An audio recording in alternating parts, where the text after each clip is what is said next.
In my younger days, I would have been more prescriptive. I would have pontificated, but as I grow old, I know, number one, that I do not have monopoly of wisdom.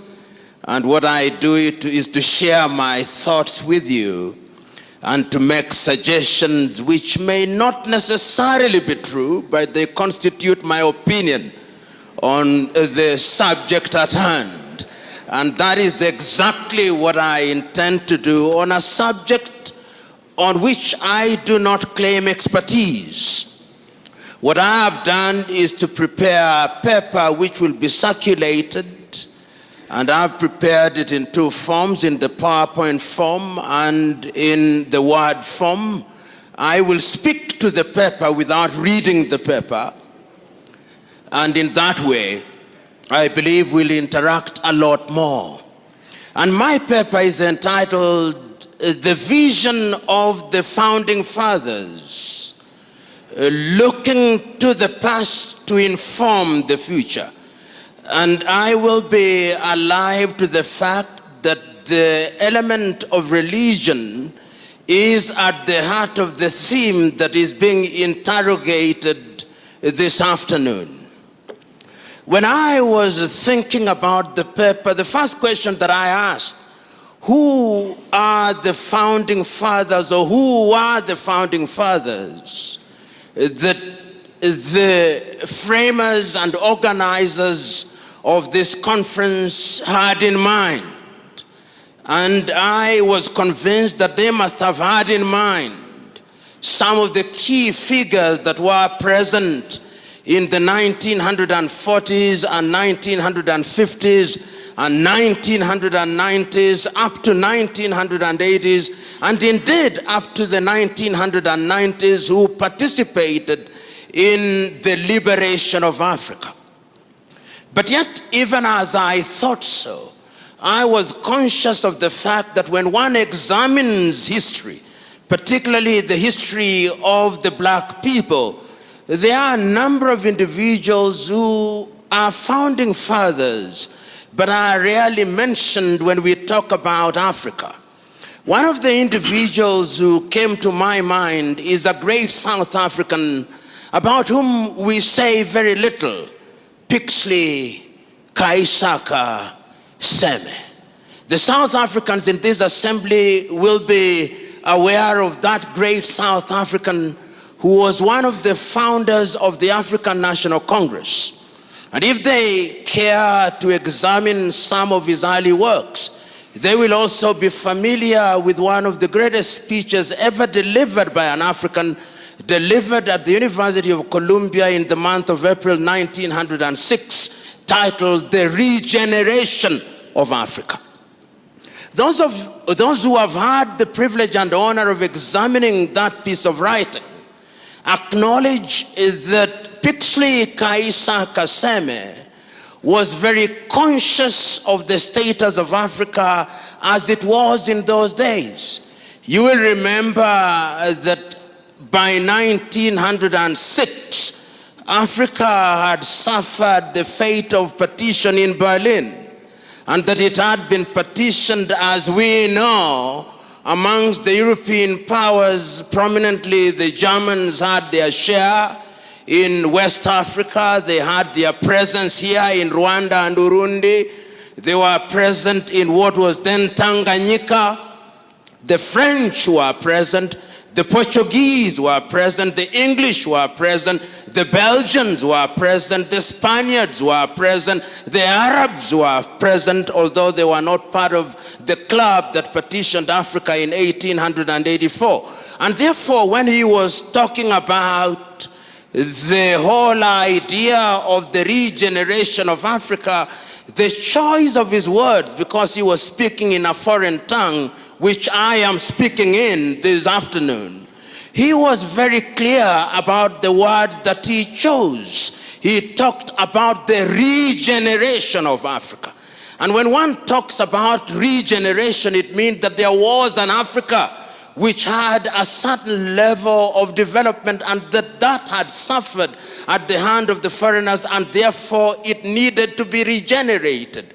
Those of you who are familiar with the thoughts and works of Senegal's Anta Cheikh Diop will know that Anta Cheikh Diop does recognize that there was indeed an Africa which had certain levels of civilization. In fact, the more romantic historians suggest that when Europe and Europeans were still living in the caves, in the western part of Africa, there were organized kingdoms and that there were libraries which rival the largest libraries in Africa today. Indeed, those of you who are students of religion like Professor here will know that people like Augustine of Hippo or Athanasius, some of the early thinkers in religion, were resident in what may today be called the Maghreb.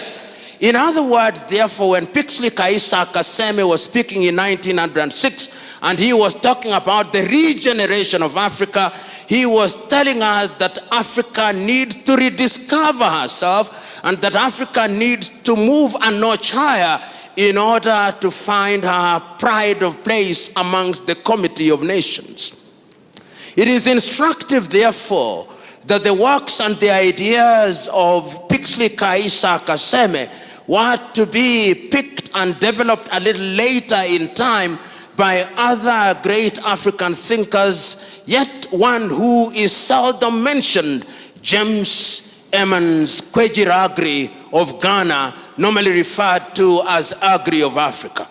Many of you, particularly the Ghanaians who are here, will remember that James Emmons Kwegyir Aggrey was the first Ghanaian to earn a PhD and one of the early African leaders of the famous Achimota College in Accra, Ghana. And James Emmons Kwegyir Aggrey was indeed very clear in his mind. The story is told of James Emmons Kwegyir Aggrey, which I'll relate to you now that I have more time that was allotted to me. And the story is one that has been told by different people in different ways, but even if I retell it in the manner which offends the original story, my point will still be made. The point is this. He said, and he remembers as a teacher, that at one time there was a poultry farmer. And he says that this poultry farmer could only keep one thing, because when you're a poultry farmer, you only keep chicken. But he remembers that at one time, some of his chicken that he was keeping strayed into the bush. And when they came back home, there was within their ranks another chick which did not look like them. It was the chick of an eagle. And one day, after a passage of time, a naturalist came to the farmer and saw the eagle in all its splendor. And he said, "This is not chicken, this is an eagle." But the farmer said, "I know. It was once an eagle, but it has been fed on chicken feed for too long. It has long lost its chickenhood. It has long lost its eaglehood. It has now acquired chickenhood." And the poultry farmer and the naturalist said, "No, once an eagle, always an eagle, no matter how long you are fed on chicken feed." And the naturalist said, the farmer said, "I want you to demonstrate." And in the evening, he put the chick on his palm and urged it to fly, but it refused to fly. And the story is told, the farmer said, "I told you. It was once an eagle. It was fed on chicken feed. It has lost its eaglehood. It is now a chicken." But then the following day, the naturalist came early in the morning, and as the sun was rising, he put the chick on the palm of his hands and urged it on, and it flew and never came back again. And he said, "I told you, once an eagle, even if you feed it on chicken feed, it will remain an eagle." And he said so animatedly, it is reported, that is who an African is. He could have been fed on chicken feed, but it has never lost its eaglehood. James Emmons Kwegyir Aggrey was underlining the fact that no matter how devastated you are, you will always have that inner self. And I think the person who captured it in order to lay the basis of this as an artist is a man that we call Wole Soyinka. The many of you who are Nigerians here will remember Wole Soyinka's famous writing, "The man died, the man died, the man died, the man in you must never die," and the man includes the woman. And I'm laying this basis for us to understand that when we talk about forefathers, we must never forget individuals such as Pixley Kaisa Kaseme. We must never forget people like James Eman Kwejiragri. We must not forget people like Cheikh Anta Diop. And if we want to go into the diaspora, we must never forget individuals such as Marcus Garvey of Jamaica. And we must never forget individuals such as W.B. Du Bois. And one of the things that they underscored in those early days, before I come to the forefathers that we are much more familiar with, is that Pixley Kaisa Kaseme, in his writing and his speech, which I've already talked about, he said, in order for Africa to realize our potential amongst the Committee of Nations, there is only one thing that must define African relationship with other civilizations. He called it multi-dimensional osmosis. And what he called multi-dimensional osmosis becomes much more relevant, particularly today, when we are trading with China, when the osmosis is not multi-dimensional. And the osmotic is only in one direction, is monodirectional.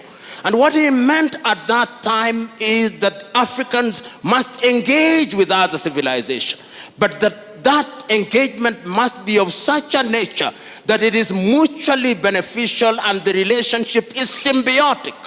And I think that that is what we want to underscore today, even as we talk about religion and the place of religion in giving pride of place to self-governance and religious freedom as an important pillar in one of the 7 pillars of Africa Agenda 2063. But yet I cannot at this stage yet go into Africa Agenda 2063 before I examine what was the vision of our founding fathers and who were they. In my own examination, and I stand to be corrected on this, whenever we talk about the founding fathers of Africa, we are normally directed to remember the 32 leaders who gathered in the month of May 1963 in Addis Ababa, Ethiopia. And I encourage us to look at the views of these individuals, but even before we go to that particular period, to look at some of the early thoughts and some of the things that animated these individuals to the extent that we now call them the founding fathers, and what it is that they had in mind that defined them as the founding fathers. And I take us back to 1957 in Accra, Ghana, on the day that the country then known as Gold Coast regained her political independence. And see how deliberate I am. I'm saying the country regained her political independence, did not acquire her independence. She regained an independence that she had lost by dint of force and by dint of both strategy and stratagem. In 1957, on the day of the regaining of the independence by Ghana, Kwame Nkrumah was as passionate as he was eloquent. He said that the independence of Ghana meant nothing unless all the other African countries were independent. And what did independence mean? Because at that time, and you will give me a little latitude in order to give some flavor to my presentation. If you look at the individuals who are present at that time in terms of the commonality and the unanimity of their vision, one had to look at Africa and understand what it is that they were talking about. In West Africa, if you listened at that time to Kwame Nkrumah, his clarity of vision is that independence and liberty meant a number of things. One, the liberty of the individual as individuals to exercise their thoughts and to be free to participate in their affairs, including religion as I understand it, and that therefore Kwame was conscious that the country that he had participated in liberating, which was Christian Gold Coast, but he rechristened and the people rechristened Ghana, was a multi-ethnic country and a multi-religious country and a country that was rich in her diversity. And the same was true of every other country. So that if you listened at that time in next door to in Nigeria, which was, as you know, until independence divided into three regions, the northern region, the eastern region, and the western region, you could see that even at that time in Nigeria, while the colonialist was conscious of the religious differences, the leaders of the day, even if grudgingly so, were conscious of the fact that now that they had found themselves in this geographical space, they had to tolerate each other. So that when you are listening to the Muslims in the north, when you are listening to Abubakar Tafawa Balewa in Nigeria, or the Saudaner of Sokoto, Sah Ahmadu Bello, and listening to Namdi Azikiwe, who is a Christian, they are conscious of their diversity. They are grudgingly in Nigeria, but they accept the fact that they must live together. Religion and religious differences was not given the pronouncement and the accent that we now see in the manner that I shall demonstrate when I am concluding my presentation. So that even if you left countries that had that kind of diversity and you went to Algeria and you listened to the more casual thoughts of Algeria's Ahmed Ben Bella, you could see that he was conscious of the fact that even though we were finding ourselves in potential religious conflict, we had a common vision for Africa.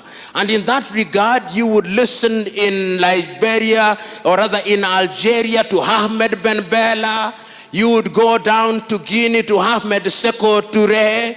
You would go to Egypt to Gamal Abdel Nasser, leading an Egypt that was fundamentally Muslim, but conscious of the fact that there was an Africanness. But there were also other individuals who at that time did not believe that God existed. They were persuaded that there was something called materialism, that they were persuaded by a different ideology. But even in that appreciation, they were conscious of one fact, that there was a continent called Africa, and that Africa was a continent that needed to move in one direction.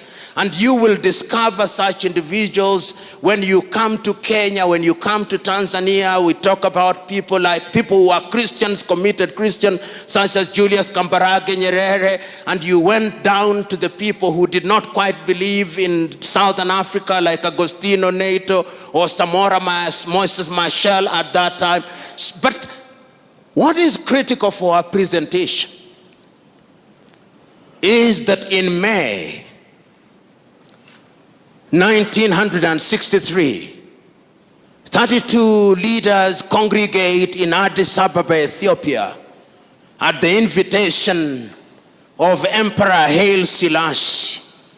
And I invite you, ladies and gentlemen, to take time this evening or hereafter to read the speeches that were delivered by each one of them. And I've read each one of them several times. Even the ones who later disappointed us, the Spirit was on them. The Spirit was on them. And I will only isolate a few of them in order for us to appreciate how far they could see. As I stand here, I remember the speech of David Dacko of Central African Republic. He says that Africa must unite and move in one direction, for how would a little country such as Central African Republic survive in the face of the sustained machinations of the erstwhile colonial power? We know that David Dacko did not live up to the dreams that we thought he would. I listened to speeches such as those of Julius Kambarage Nyerere of Tanzania, he said, we did not come here to talk about unity or to remind ourselves how unity is important. We have come here to affirm the fact that without unity, Africa is never going to realize their potential. And one can go on to the speeches of Modibo and others and Haile Selassie and others, but it's not important to rehash those speeches because they can be located in libraries. But it's important to isolate one speech, the speech of Osagyefo Kwame Nkrumah, because that, for those of you who are French speakers, that was the pièce de résistance. It was the speech that, in my view, captured the essence of what was meant to be Africa. And the three things that stand out in the speech and therefore form the three-legged stool upon which my presentation will now be founded. He said that Africa must unite and unite immediately before the leaders who are present in that forum become used to the trappings of power. You and me know that they have now become victims of the trappings. He said that we must unite and come out of that arrangement with one army, with one currency, with one united country, because the former colonial powers had yet devised another method of controlling African. And he said that that thing which we later examined and recognized as neocolonialism was alive and well. And he said, if we did not do so, Africa will never realize our potential. That is the Africa about which you want me to reminisce in order for me to determine what was the vision of the founding fathers. Their vision was a united Africa. Their vision was an Africa that was united in our diversity. Their vision was an Africa that would tell her story. Their vision was an Africa that would exploit our resources for our benefit. Their vision was an Africa that would sit at the dinner table of human civilization, not as food to be consumed or as a waiter, but as a diner to enjoy the goodies of life. That was their vision. But the question is, that vision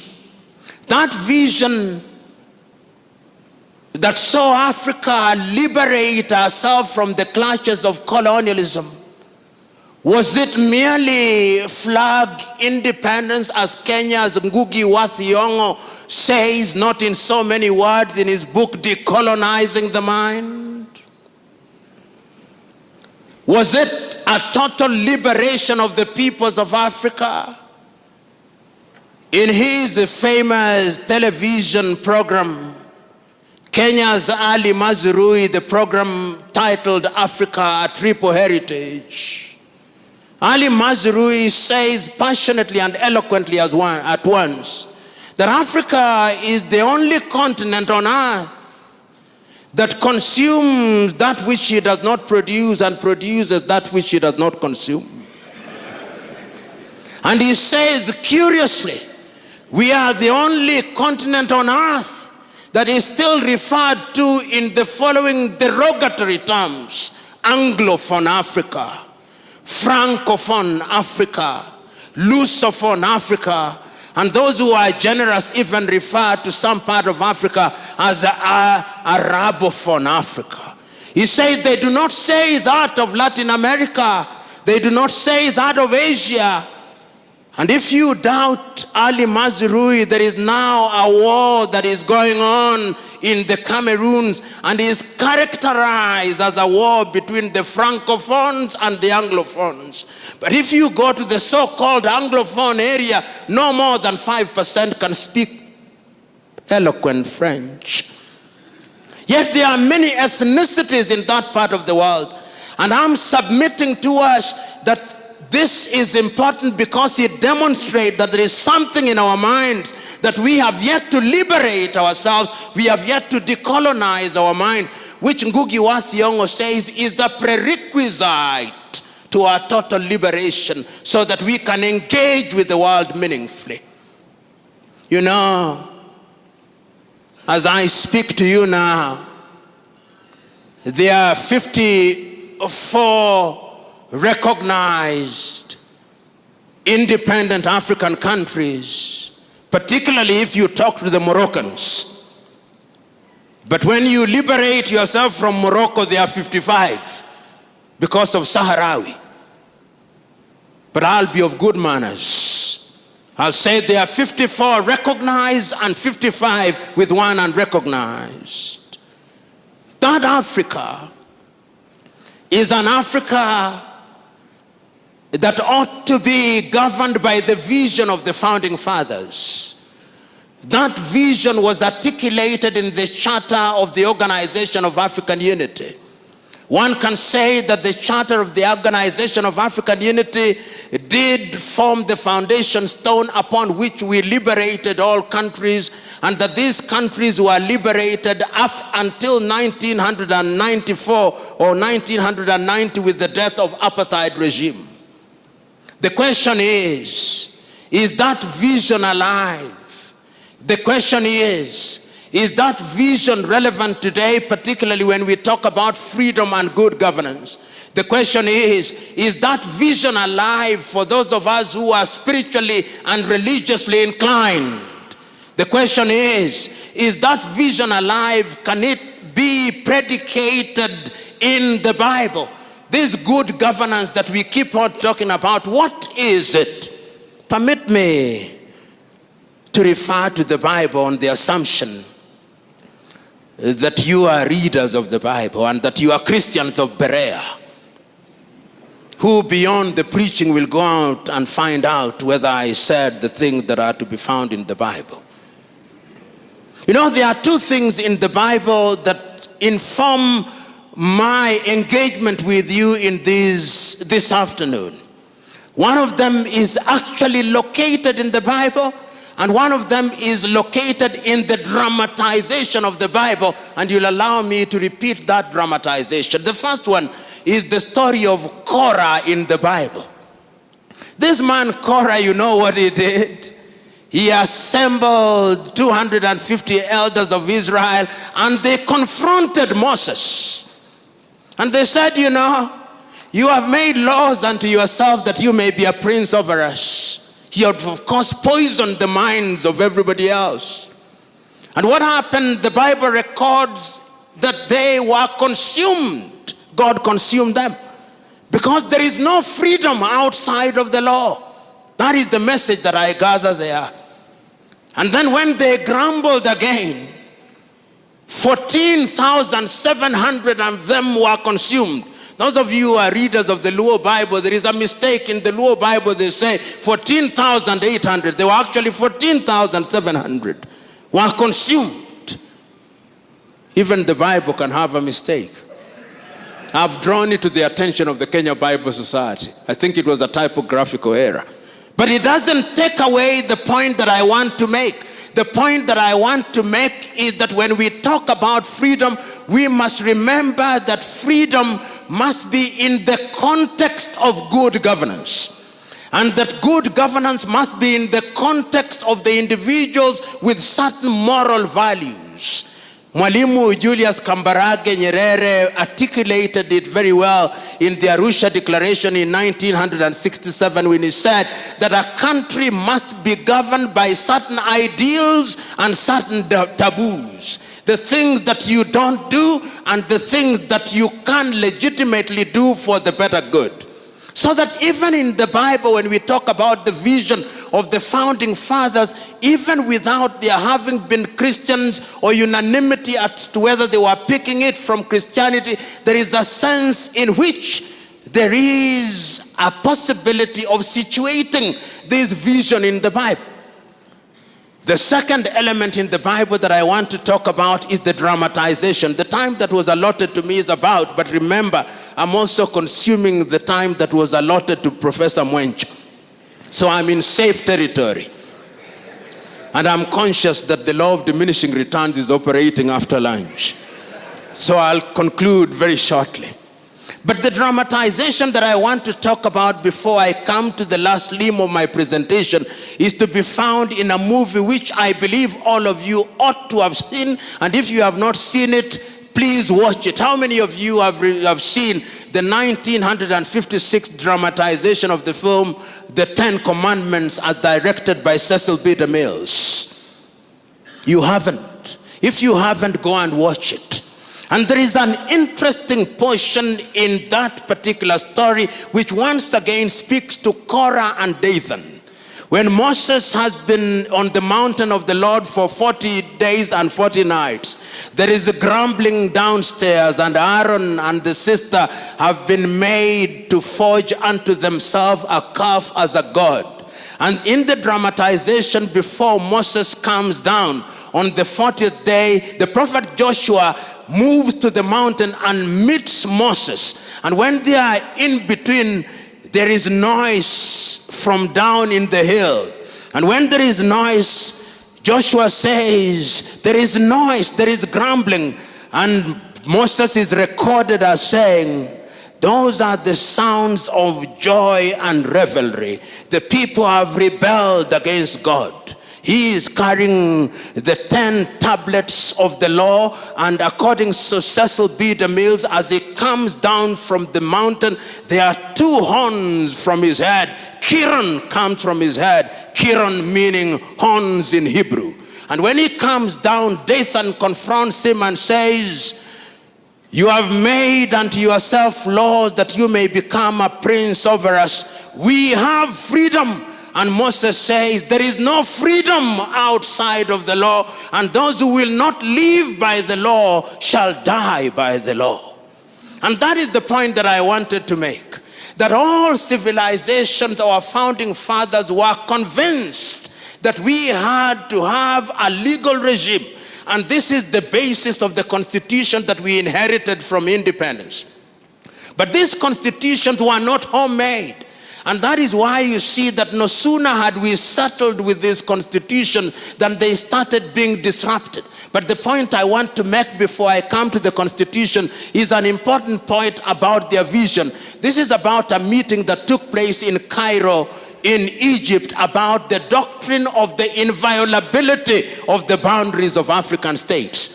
Because at independence, there were those who took the view that Africa should redraw her boundaries.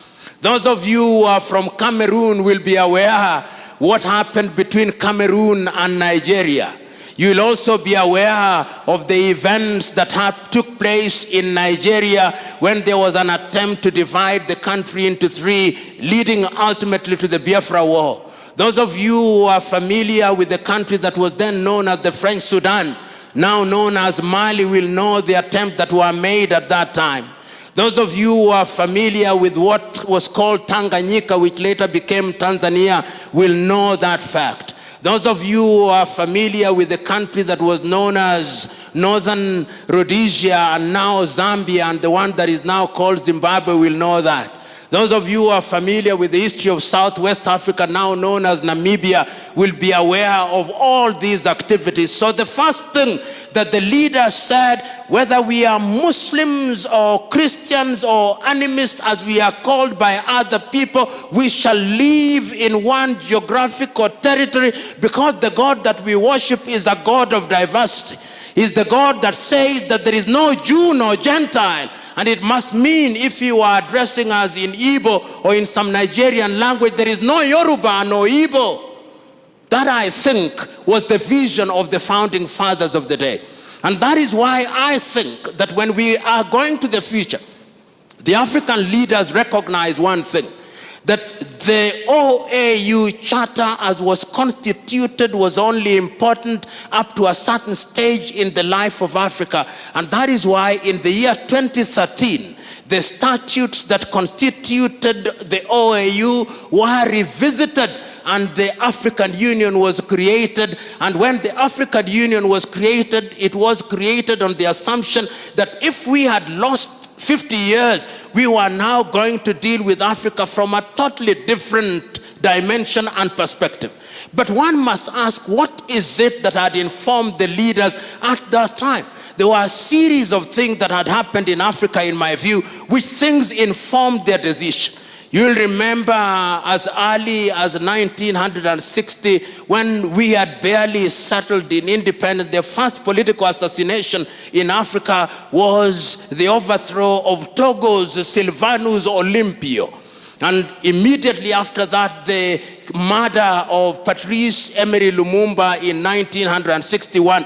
And thereafter, there was a series of coups d'etats, some of them which were being informed by religious factors. So 2013 or 1981 becomes the year, 1990 rather, becomes the year when we begin to see the re-emergence of Africa. But that is not what is important. What is important is what happens in 2013. And I'm inviting those of you who are present here to go and look at the letter that was read, the imaginary letter that is written by the then chairman of the OAU Council, the South African lady called Nkosana Dlamini Zuma. It is an imaginary letter that she writes to Kwame Nkrumah. And it is written on the basis of Agenda 2063. And she writes to Kwame Nkrumah in so many words, or rather in effect she says, that I look forward to an Africa where there will be unity amongst all African states. I look forward to an Africa where there will be a railway from Addis Ababa, Ethiopia, to Dakar in Senegal, where there will be communication from Suakin in Sudan to Luanda in Angola, from Cape Town to Cairo, and that where the Democratic Republic of Congo shall become the hub of industrial activity, and that East Africa shall become the hub of ICT. West Africa will be industrialized, where gas will be piped from Tanzania to West Africa, and oil piped from Nigeria to the rest of Africa, and where there will be harmony. And if you look at the 7 pillars of Africa Agenda 2063, one of them is that the guns will be silenced by the year 2020, so that we'll no more have South Sudan. We'll no more have Central African Republic. We'll no more have the Cameroons. We'll no more have battles and wars that are predicated upon religion. But we'll have an Africa where people enjoy freedom of movement and freedom of conscience within the law. And that we shall have an Africa where people have the liberty to enjoy what it is that they are meant to enjoy. And permit me at this time to use from another civilization what I consider that Africa to be. Many of you, as I conclude, will have read these words which I repeat and refer to oftentimes. They are the words that are to be found in the American Declaration of Independence. And I think that they are important for many civilizations. That all men are born equal. That they are endowed by their Creator with certain alienable rights. That among these are life, liberty, and the pursuit of happiness. So that it must have been, when we go back to Pixley Kaisa Kaseme, when we go back to James Emmons Kwejiragri, when we go back to Cheikh Anta Diop, when we go back to W.E.B. Du Bois, when we go back to Marcus Garvey, when we come to 1963 and we are talking of Kwame Nkrumah, or we are talking of Sekou Touré, or Olympio, or any of the leaders, it must have been their intention that it is for these reasons that governments are instituted amongst men. And I think that is the second part of the American Declaration of Independence. It is for these reasons that governments are instituted amongst men. These are not the words of the American Declaration, these are now my words. Instituted amongst men to midwife the process of their enjoying those rights. So that any government has a divine duty to ensure that they midwife this process. And if that be the case, therefore, ladies and gentlemen, I'm submitting to us that the founding fathers could see what we cannot see standing on tall trees while they were squatting. They could see them with the clarity of vision that we cannot possibly master. What could they see? They could see that in order for Africa to realize their potential, the people in Central African Republic cannot run a war that is based on the fight between Muslims and Christians, that it cannot be right. They could see that the diversity of the people in Central African Republic requires that they enjoy their diversity and they live in harmony so that people can realize their potential, so that they can indeed enjoy what God has given them on this earth. They could see that the people in Mali and Mauritania cannot conduct their affairs on the basis of religious diversity. They could see that it is important that the diversity of religion is only a celebration of God in his unfathomable ways. They could see that. They could see that indeed, even in South Sudan, they cannot conduct their affairs on the basis of religious difference. And I'm submitting to us, therefore, in a nutshell, that our leaders in 1963,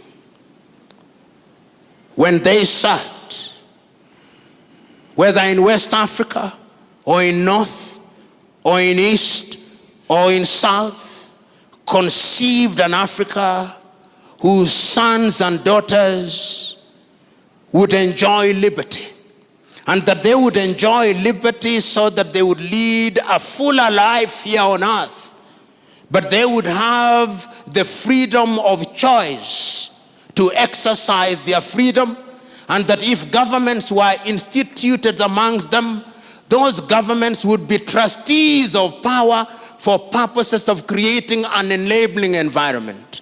They could foresee that we are diverse with over 3,000 languages, and that in our diversity we could enjoy our unity. In the words of Kenya's Ali Mazrui, our diversity must not be a Tower of Babel, but it could, if we want it to be a Power of Babel. They could foresee that we must recognize that we have no monopoly of wisdom or monopoly of knowledge, and it is not for us to judge, and our duty is only to fulfill our affairs. It is in this regard that I see Africa Agenda 2063 as a useful document that attempts to project into the future and to remind us that in 2063, when some of us may be alive and well, that Africa will be a continent that is respected and is not referred to in derogatory terms, whether when it is convenient we are developing, when it is not convenient we are developed, when it is convenient we are the dark continent, when it is convenient we are a rising continent, that we shall, in the words of Patrice Emery Lumumba of Congo, be in a position to tell our story, however bad that story is. That is the Africa that Kwame Nkrumah must have seen. That is the Africa that Modibo Keita must have seen. That is the Africa that Julius Kambarage Nyerere must have seen.